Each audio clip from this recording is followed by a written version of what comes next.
लिए चलते हैं, आपको बूंदी लिए चलते हैं। जल जीवन मिशन का लोकार्पण कर रहे हैं यहाँ पर मुख्यमंत्री भजनलाल शर्मा। ये सीधी तस्वीरें बूंदी से। की नींद उड़ी हुई है।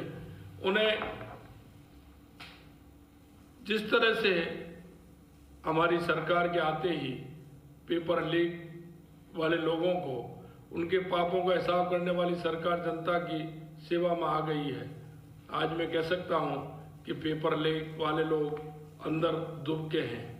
आज बूंदी के गांव और ढाणियों में नल से जल पहुंचाने में जो कामयाबी मिली है वह भी हमारे प्रधानमंत्री जी की ही सोच का परिणाम है। माननीय प्रधानमंत्री श्री नरेंद्र मोदी जी ने 15 अगस्त 2019 को जल जीवन मिशन की घोषणा कर हर घर जल के कार्यक्रम की शुरुआत की थी। उनके इस मिशन को पूरा करने के लिए हमारी सरकार समर्पण भाव से जुटी हुई है। मित्रों, मैं कहना चाहता हूँ, हमारा संकल्प है कि 2025 तक जल जीवन मिशन के तहत सभी घरों में पानी उपलब्ध कराया जाएगा। जल जीवन मिशन को उन जन आंदोलन बनाने के लिए आप सभी लोगों की सहभागिता जरूरी है। आपसे मेरा निवेदन है, लोगों की इसके लिए प्रेरित करें।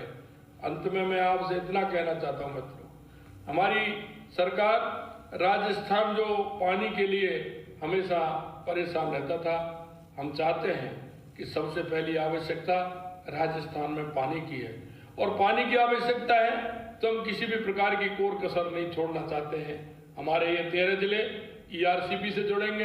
हमारे 3 जिले शेखावाटी के यमुना जल का जो हमारा ताजे वाले से समझौता हुआ है उससे जुड़ेंगे।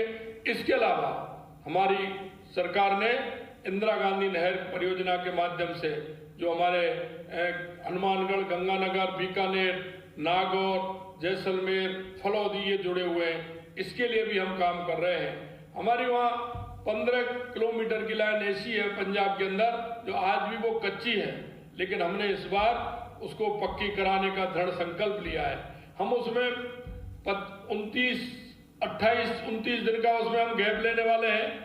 उसकी पानी की क्षमता पहले से करते हुए हम तुरंत उसमें उस 15 किलोमीटर की लाइन को भी पक्का करने वाले हैं।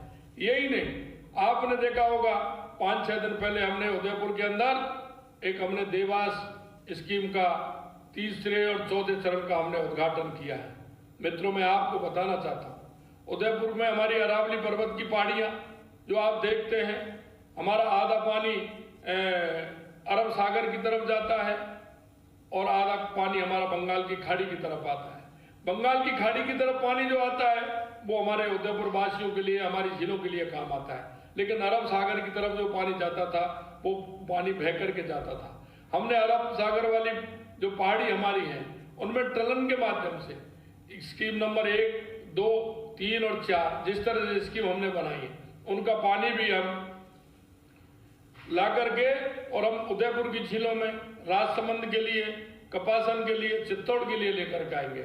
और अगर ज्यादा बारिश होगी, पानी आएगा तो वो पानी हमारा बीसलपुर बांध तक वो पानी आएगा। हम चाहते हैं कि हमारे राजस्थान में किसी भी तरह से पानी की कमी नहीं रहे। यही नहीं मित्रों, मैं एक और कहना चाहता हूँ, माही डैम से भी हमारा जो पानी का जो हमारा गुजरात से समझौता था उसको भी हमने आगे बढ़ाने का काम किया है। उससे हमें माही से आकर के सिरोही और जालौर और सांचौर तक पानी की व्यवस्था हमारी हो सकती है। उधर हमारा नर्मदा का पानी हमारे सांचौर और बाड़मेर में आया है। हम चाहते हैं कि पानी की हमारे राजस्थान में किसी भी प्रकार से दिक्कत नहीं हो। और आपने देखा होगा हमारे समय में मुख्यमंत्री जल स्वावलंबन योजना का काम हुआ था।